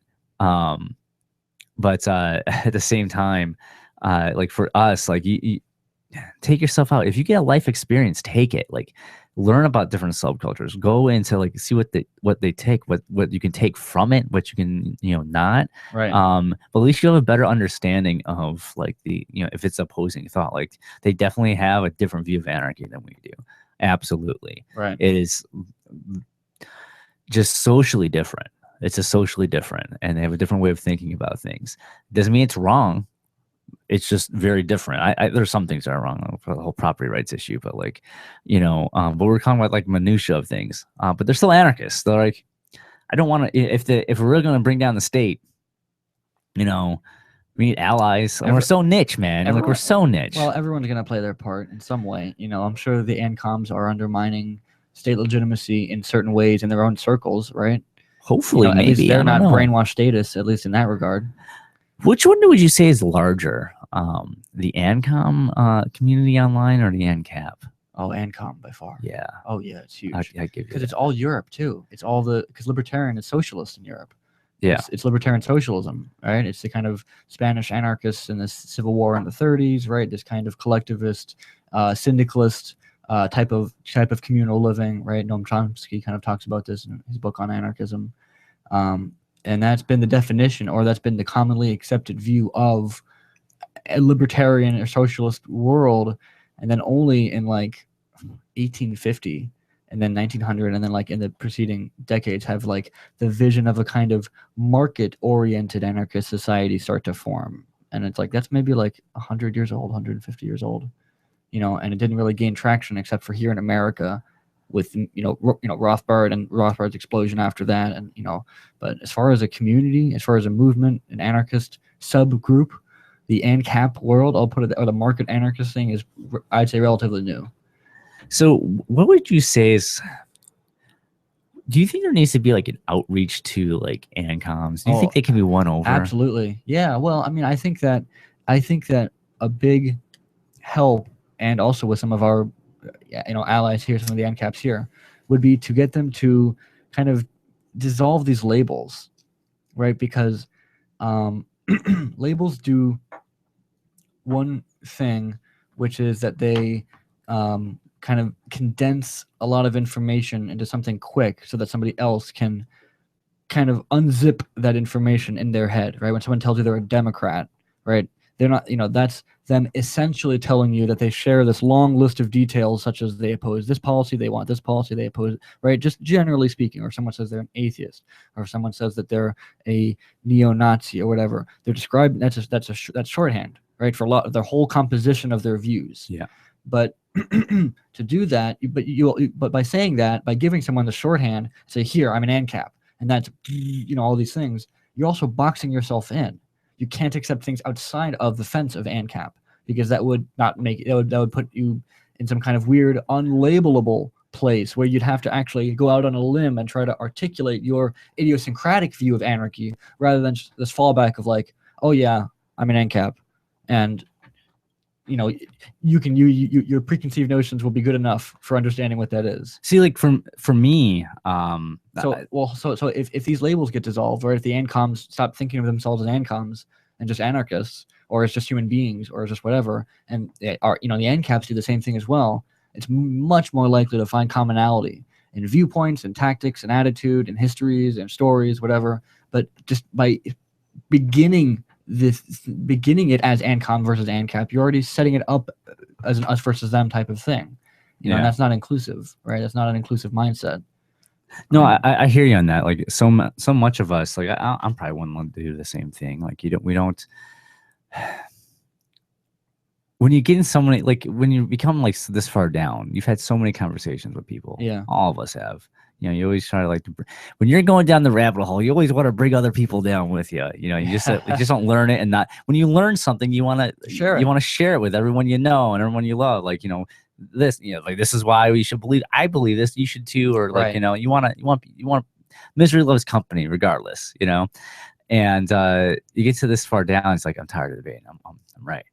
Like that's why I feel like both ANCAPs and ANCOMs are at. Yeah. Where it's like they feel as if they're so right that they can't be wrong. Well, see, the thing is, especially to another anarchist. Yeah, I agree. Right? They have their defined vision of what the anarchist society looks like.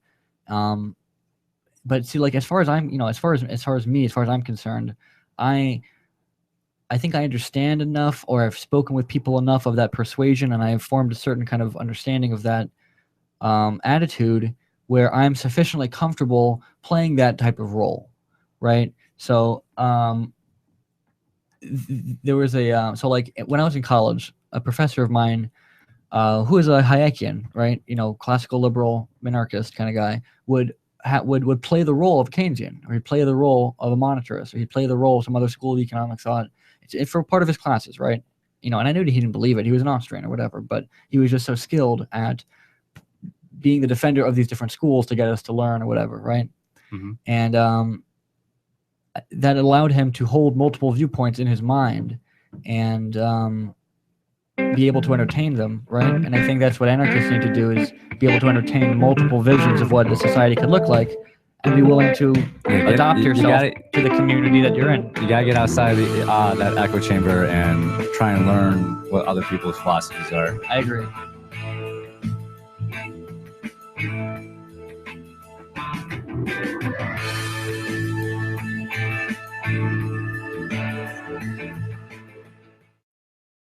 Why did you move to the Shire? See, that sounds culty, right? Why did you move to the Shire? I moved to the Shire because I saw videos of people challenging authority and thought that I could get support myself. It called to me like, again or no? do this right now. I wanted to be around people like My me tolerance is high. who got it. And Once I got here, I knew there was nowhere else I wanted to be. I've always wanted The gun to stuff? change Oh, the yeah, how, world. like- So I moved to yeah, the Shire how, to join people who were actually I tell you what, working you wanna towards bring back? doing the same thing. The people here Bring us are like, hey, awesome, listen to Rebel loving, Love and Show, welcome positive. back, or It was whatever you for want the to say. adventure And then you can bring up the for next the topic. feeling of something important is happening here, and I just wanted to come to sort of be part of We that. come back. Visit ShireSociety.com to read and sign the Shire So we're Society coming up on Declaration segment 3. and learn the reasons This why is the if you half. love This liberty, is the you should integrate to the Shire. Plus, beginning of add the top of the yourself to hour Shire or map bottom of the at hour. ShireSociety.com. We That's come back out of break at ShireSociety.com. 33:10. Right now it's 11:30. So 3 minutes. So the protection of life, liberty, and property is. Yeah, another 2 segments. So this segment would go from 33 to 43, and then the 4th segment is 47 to 57. Yeah, we can have So a free we got like market, 2 a 10-minute truly periods. free We have 20 market, minutes making of it just a radio. free, affordable place to live. So 2 segments you can bring back. World's Just give me like quick, like interest, libertarian when the community, bumpers hit. and it's only getting bigger. That's amazing. I'm gonna make the mics live. Wait, like I try. The bumpers are exactly 30 seconds long. I usually like to try to wait 15 seconds and then go, but you can just start from the beginning. But you're talking over the bumper, but the bumper fades. I try to start talking during the fade, so I'm picking up. Yeah, there's a timing. There's a sweet spot to it. Yeah. 101 Reasons Liberty Lives in New Hampshire, a documentary by Free State Project Early Movers. Watch it free at 101reasonsfilm.com. 101reasonsfilm.com. This year, Roberts. There's definitely a synergy to it when Precious people can metals pull it update. off really In well. early trading Tuesday, gold is $10 lower at $1,315 per ounce, and silver is even at $7. Yeah, you bring up whatever you want. You're bringing Bitcoin it is back. currently You trading at take care. $645 US. Roberts and Roberts Brokerage has been helping clients buying and selling precious metals. I wonder for how nearly Davy 40 Barker years. would For operate. more information, give us a at like a call at rainbow. 800-874-9760 I don't know. or visit us online at Well, he can go to Trade rrvi.co. Circle with all his DVD, lapel books, pins music, instruments, because they're periodicals, like computers, articles, they're software, jewelry. electronics, photo, cell phone, office products, home and garden, bed and bath, furniture, kitchen, pet supplies, automotive. Well, he'd get a bunch not of shit not a food, for it. food, He'd be grocery, people would healthcare, give him sports and stuff for outdoors, it. toys, games, used Yeah. and more. It's a department The, store at your fingertips. certain ones you Shop.lrn.fm. couldn't break. Get all your shopping Anchor- done. Anchor Get a flag, great deal, and a portion of your Bitcoin, purchase couple goes to benefit the Liberty Yeah, they Radio probably Network. wouldn't sell that When well. you shop at Amazon, I wonder via what, like- He's got one of all different colors, right? shop.lrn.fm. Yeah, no, Red it's, and black, green and black, you can bring pink and black. yeah, those would sell. Those would sell well. Well, those would barter well. 80 So, I think all those million colors, do they baby not like boomers yellow and black? comprise 25% of the population. And yellow and black is the most coolest of the color, USA's man. That's wealth. like the. I know the purple and black is Amazon pretty. will control No, red and more. black is hot. Boomers are 46 I'll to give it credit. 65 years old and regard themselves as Pretty much midlife. anything with black They work is identify good. as neither young nor Transhuman blue and old. black. They're post-minivan and Feminist. pre-retirement. You're not And they What do you don't like say being is the called smallest boomers. anarchist? They think me. What would you say is the Many of smallest purchases anarchist boomer block? couples make are Like individual niche. purposes. Like They've been experimenters all their lives. If you want their anarcho-nationalist? attention, tell Oh, anarcho-fascist? stories Like and fucking keep it crazy simple. contradictory If something ideologies seems that are called that. complicated, boomers can I mean, dismiss maybe it they as, think I don't anarcho-capitalism need is like this. that. And So if you're I looking guess for it's work, not you may implausible be that they applying actually to a need to be boomer, different so locales relate to be accordingly. but From Uh-huh. I think that there are things that are called survivalspeech.com, I'm Holland Cook. Huh. I think there's a You can connect with the Liberty Radio Network via our Facebook page at facebook.lrn.fm. That's facebook.lrn.fm.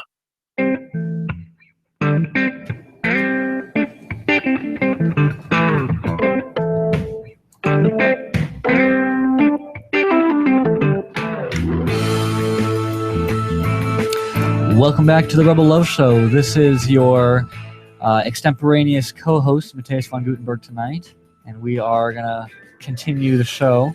This is a third segment out of 4, so we've got... Of the hour. There's only 2 segments left. This and Right. the next one. So bring the gold. We gotta lay it down now, Matthias. So I wanted to change topics a little bit, and we spent some time on the Rainbow People and the ANCOMs, and we learned a lot tonight. Very interested about the event. But you gotta come and experience it. Be it and come for a day. When you get a chance to do that. Absolutely. This guy I was talking to, he went all the way down to Anarchy to see what Jeff Berwick was all about. You can drive over to Vermont and go chill at a drum circle for an hour. Yeah, I'm just saying. It's weighing on my mind. All right. So I wanted to have an opportunity to talk about some current issues that I am too reserved to put on Facebook, right? So why are you too reserved? Because I want to not take a definite stand on something and oppose other people, right? I don't want to start up an argument. You don't always have to be right. Right, exactly. Yeah. But I do want my own opportunity to talk about the issues without, in a place that would be perhaps amenable to them. So all this, I haven't had an opportunity to talk about this Pulse shooting, the whole gun control debate, right? It just fires up every cycle, right? Every couple months, there's some kind of some mass shooting or some event that reignites the whole thing. And I was talking to a friend of mine, Kamisha, on Facebook about this, and she's, I would say, kind of a little bit left of center, right? Although her work puts her in, I'm sure, an awkward position to some of that, but we were talking, and she said something interesting. That she said that she would definitely or absolutely want to make it harder for stupid people to own guns, right? And that was one of the things that we were chatting that she said back and forth to me. And I thought about for a second, and I didn't technically disagree. It didn't seem that sentence on its face to achieve that requires aggression. It didn't say like, I want laws to prevent this or that. I mean, I think I know she believes that, but in that particular claim, she didn't say that, at least. She just said, I want to make it harder for stupid people to own guns. And I thought, well, I do too, actually. That doesn't seem super unreasonable. I don't want irresponsible people to own things that are dangerous, that could have a big negative externality on others, right? So I started wondering if it's possible through kind of genuine market forces to achieve a system where stupid or reckless or irresponsible people are simply economically or socially disadvantaged in being able to acquire firearms. And from my perspective, because I'm an economist and I came from this kind of Robert Murphy NCAP perspective of like insurance companies, right? That people that owned guns, they wouldn't necessarily have like liability insurance for it, but in a kind of ANCAP society as we think of it, everyone would have a kind of insurance against them committing aggression against other people, right? There's a kind of network of aggression prevention in that sense. Yeah. And if somebody owned a handgun, maybe certain insurance companies would see that as a liability and charge higher premiums, for instance, right? Or if you owned a nuclear weapon or a biological weapon, maybe they would just refuse to cover you at all, right? Too risky. They don't know you well enough. You're not secured well enough by their auditors, whatever it is. Yeah. So my mind went to insurance, and it doesn't have to, right? It could be other types of market vehicles, mutual aid societies, or some types of social watch groups. I'm not sure. I was just thinking that could there be, because I think that we all basically agree that I think that the people that should handle the more dangerous or lethal weaponry should be the more responsible people, right? Not to bar anybody from owning it, but in a certain sense, if you have bad credit, it's very hard for you to be in a situation where you're financially going to be very risky to some counterparty again. They're going to be like, whoa, we're not even going to extend a loan of that size to you, right? Your credit is so bad, or you're so risky with this and that. I'm just trying to think of a faint kind of perspective on how on the situation. Do you have any ideas? So, well, if you want to have some sort of idea where you can get people who are stupid not to be able to get guns very easily, I mean, you can do some sort of reputation system against like the sellers of the guns. So if they're selling to someone who's very mentally unstable, like you can even like someone could maybe create like some sort of like organization dedicated to kind of like the NHLA for like like which state reps did a gold standard or not and met that. Like it can be who says that something that's so dedicated to one thing can't exist outside of politics. I agree. So and we do see that there's all types of niche consumer magazines and consumer reports types of things for all types of products. Yeah. So I mean, that to me, that probably would be the best way in which like these people would have like low value in the market. Well, but the customers then, the irresponsible or the sorry, what else did I say? Besides the customers, the stupid people. Oh yeah, yeah, right. The stupid or the irresponsible, the reckless. They would have to have a rating as well, right? Because how would you know in this rating system if the seller is selling to somebody who's stupid or not, or if they're reckless or not, or it was like so that would imply a larger rating system in general, which I don't necessarily oppose. I think something like that could be actually very useful, informationally useful, and very valuable in producing a kind of social harmony, in that way. But that's that's just like a big, that'll be a huge project, huge undertaking. Even if that happened, at the end of the day, the market's going to speak. I agree. Right? I agree. It might not even be a solvable issue. Like, not every issue has to be solved with anarchy. That's one thing too that pisses me off. Like, this is what you're saying. I love the philosophical debate about it, but like, so many people, like when you try to just say something about the state not existing, right, they'll find like something that you won't be able to prevent alligators from eating children. Yeah, because you don't believe in the forest rangers, or whatever. Like, anarchy is not going to solve. There's not going to be a solution to like not having a state. There's some things that just will not operate like they will in an anarchist society. There won't be the same functionality, but that's okay. Why is that an issue? Like, we don't have, like, it doesn't have to be 100% like truthful edict. Like, this is how the world has to operate. Right. And the corollary argument to that is that whatever social problems will exist under anarchy, adding a government to it doesn't make it any better. You're just exacerbating the problem of whatever would have existed. If you're worried about violent people in anarchy, or if you're worried about all these, people with these bizarre scenarios that are going to be caught between, some dilemma that wouldn't exist in a state society because the government's there to protect you from that type of dilemma or something. They're not looking at the unseen, right? They're not looking at the other counterfactual instances of like, well, you don't need this government department against domestic abuse, domestic violence, because if there were no state, all these conditions that exacerbate this domestic problem wouldn't exist, and so you would have, but there would still be problems on the fringes, right? Crime on the periphery, or there would still be vandals and still be all types of. But you're always going to have that. That's like going to exist. Like, I don't think you should expect to be able to ever get rid of that. I'll put it that way. Well, yeah, I mean, like, poverty's still going, even in like an anarchist free market, like where everyone's prosperous, there's still going to be people that are poor.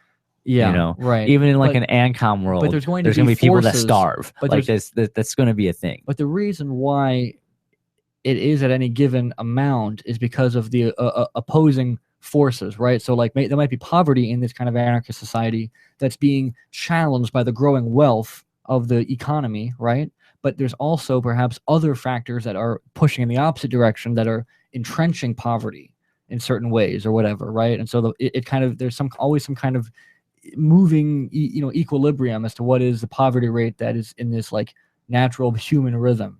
And hopefully it's been falling amazingly, global poverty over the last 100 years or so I expect it to continue going down. I would love to hear a like how ANCOMs like what's like the most, how it's like just what statists always say, and how we always have the same answers, like who will build the road shit. Right. I wonder if there's like a standard like that for ANCOMs. Like, they all have like the same rhetoric but in a different fashion.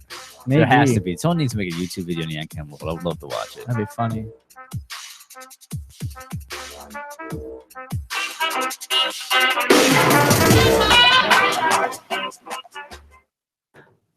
Did you know Free Talk Live?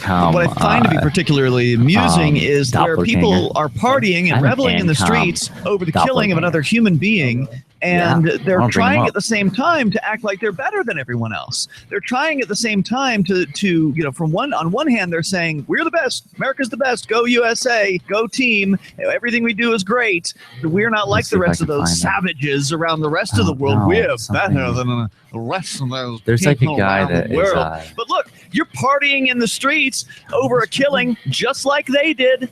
You're no different than anyone else. You are the thing that you hate. Right. If it's like, oh, in your face. There's the Maoist rebel. Hey, what is that going to result in? Violence. It's going to result in another airplane hitting another building. Free Talk Live. Jason 7 nights a week from 7 to 10 Eastern. Live on the Liberty Radio Network at LRN.FM. Solbrecht was convicted in early 2015 of running the infamous Silk Road underground market. The Silk Road was a gift to humanity and helped reduce the harms brought on by drug prohibition. For this good deed, Ross has been sentenced to life in prison with no possibility of parole. Now, an appeal is Ross's only chance. I want to talk about Brexit. He needs your support. Please visit freeross.org, where you can contribute via various methods, including Bitcoin. Visit freeross.org. Policy make Europe fulfill better its responsibilities in the world.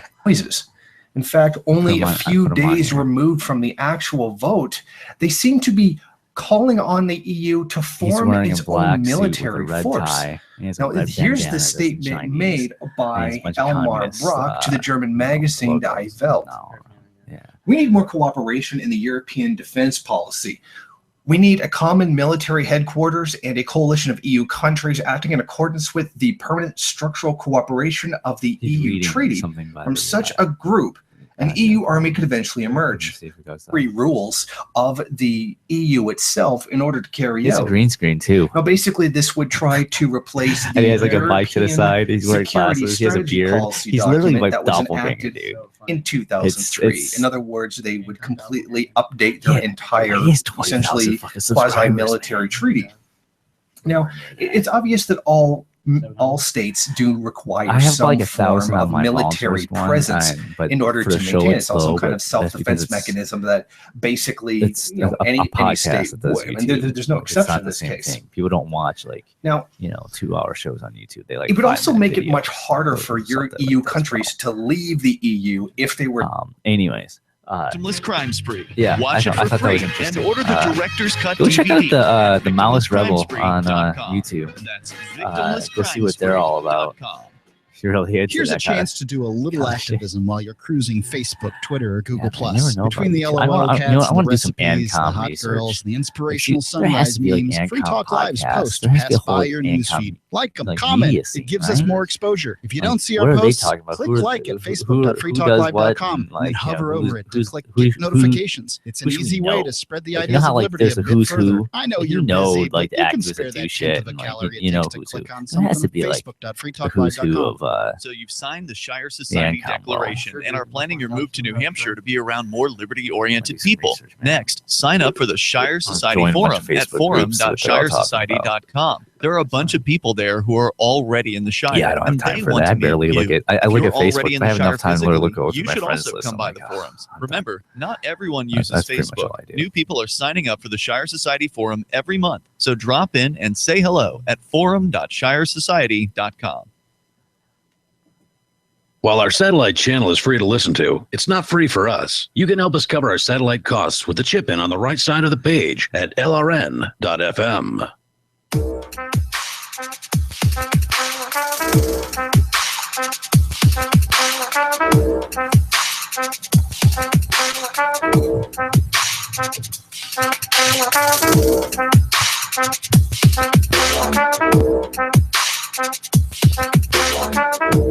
Welcome back to the Rebel Love Show, and I kind of want to talk about something close to my heart, and that is secession.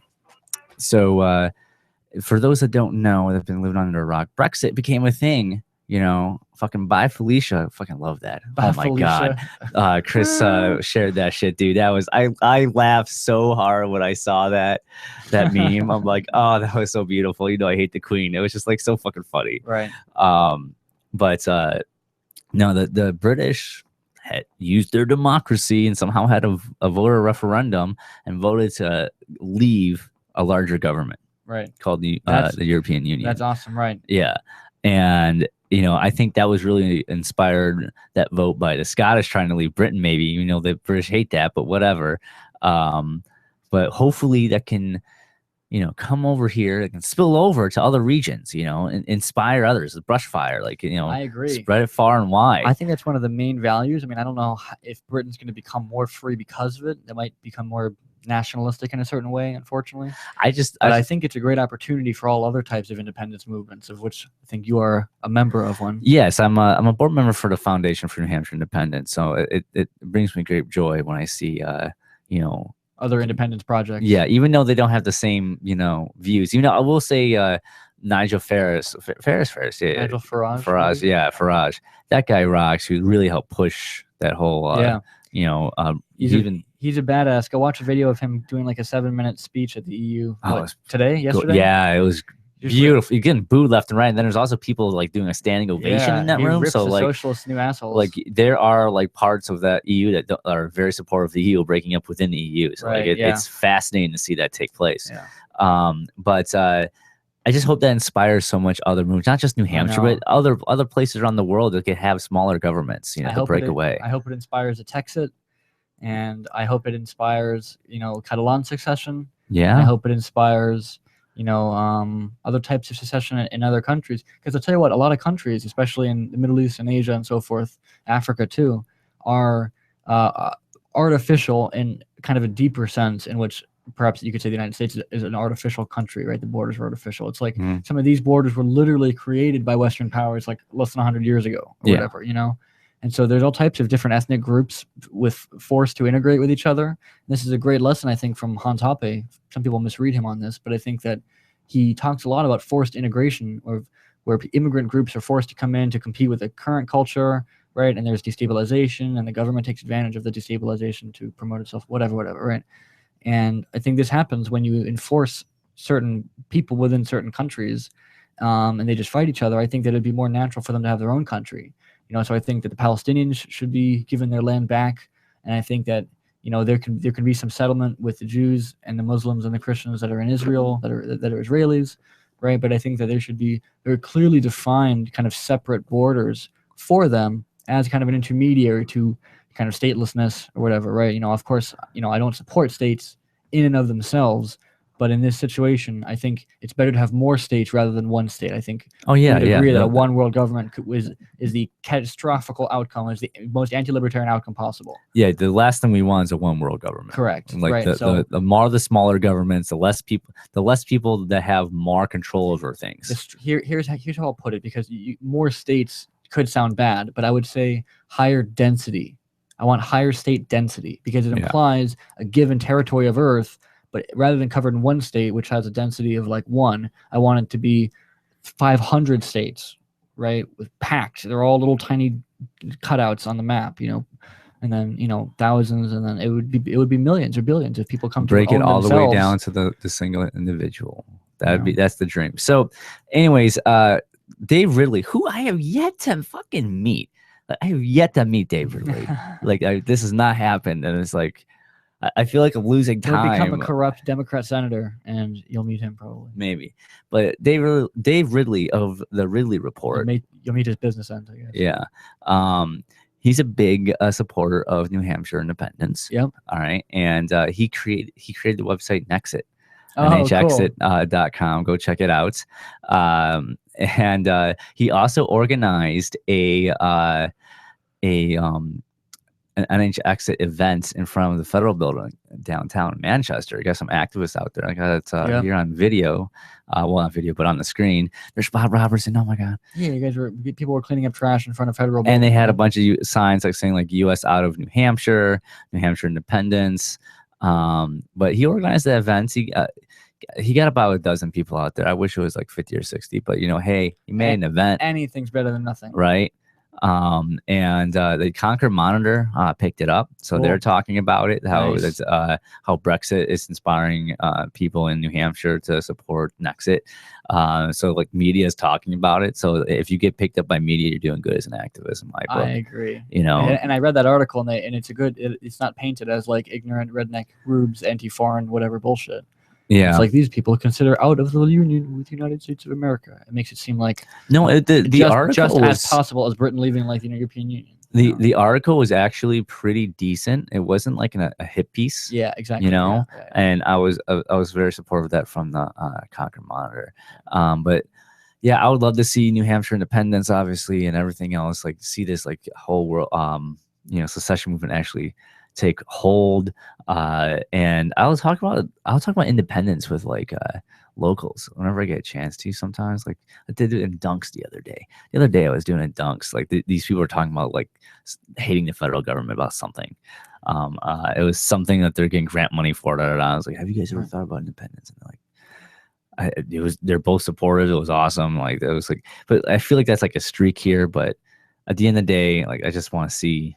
Like that's just the idea push forward, man. I'm just telling you, man. You know? That's the war, though. That's the activism you should be doing. That's the planting seeds in the minds of people. You know, John Adams said that the real war, the Revolutionary War, was not the scraps of fighting that took place over, in 1776. It was the 15 years before that, right? You go back to 1760, late 1750s, right? And there is no revolutionary independent fervor. There is no theory about this, right?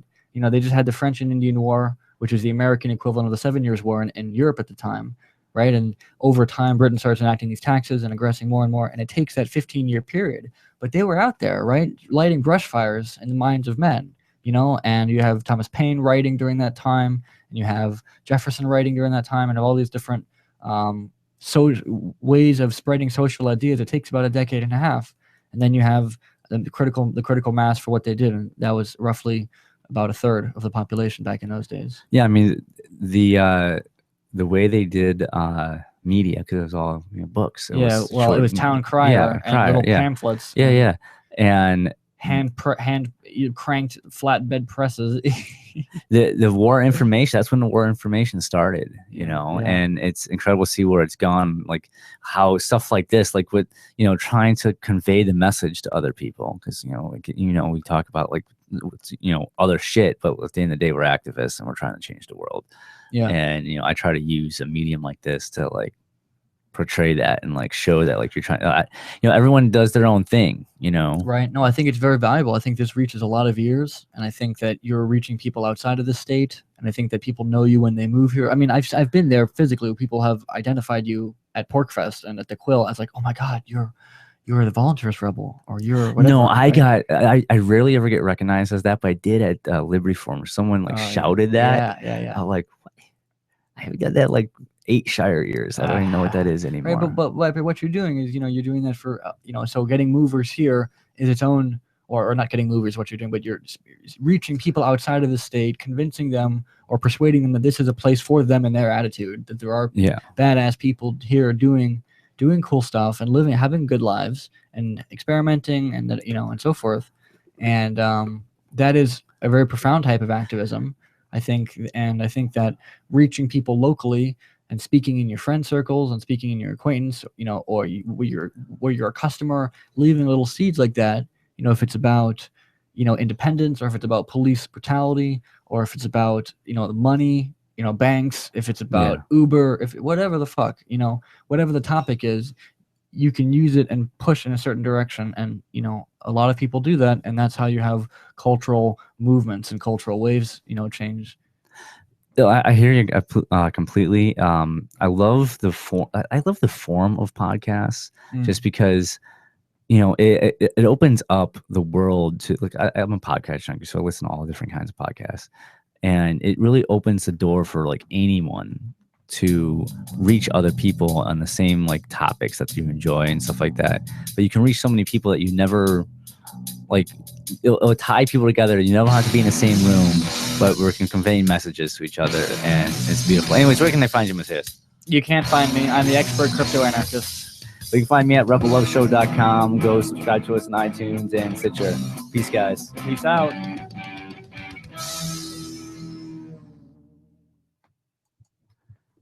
Recently, LRN.FM kicked off its 2016